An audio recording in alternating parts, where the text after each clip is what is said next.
was talking about hip differentiation, like getting the muscles to kind of not be so bunchy and feel like if you're lifting your leg, your whole hip is moved. That's what I mean by hip differentiation, that you can drop your pelvis down and keep your leg up at the same time. So some of that is a lack of mobility. So here are some mobility stretches with a strap. I'm gonna lay back, right? So if you're getting a lot of hip or hamstring discomfort, try these out with a strap though.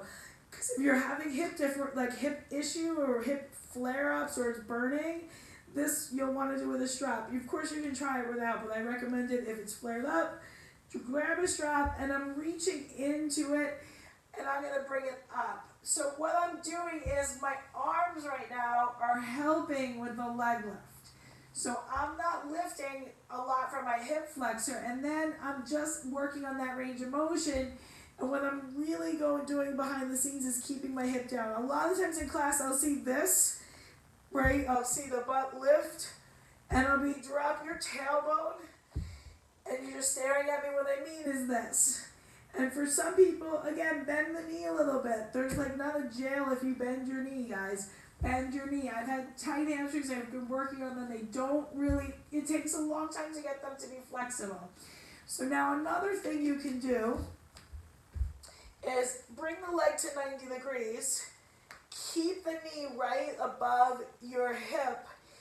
And I'm using that strap, and I'm just kind of going in and out. So this is a little bit where let me drop my head down. This is more dynamic or PNF stretching where I'm just flexing and bending. And with each one I can get a little bit deeper. And this just works if you're having a hip flexor flare up, this will just really get you. So let's even out the legs, because I don't want to be uneven. And this is generally my tighter leg is my left leg.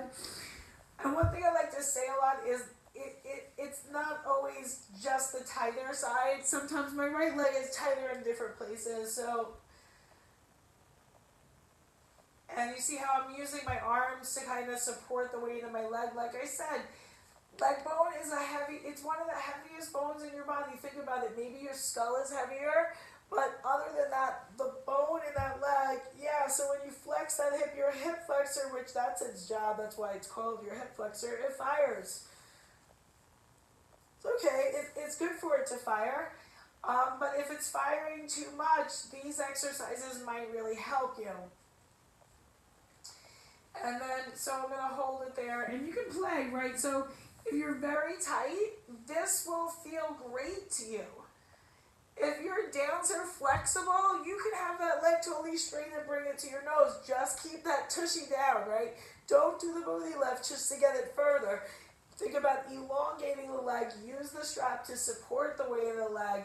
And then stretch the muscle at the top there, but with everything in alignment, right? The pelvis is down, the shoulders are down, my abs are, slightly engaged. I'm in my neutral spine. There's a little bit of space there. And I feel this right where I need it, right in the belly of my hamstring, right in the back.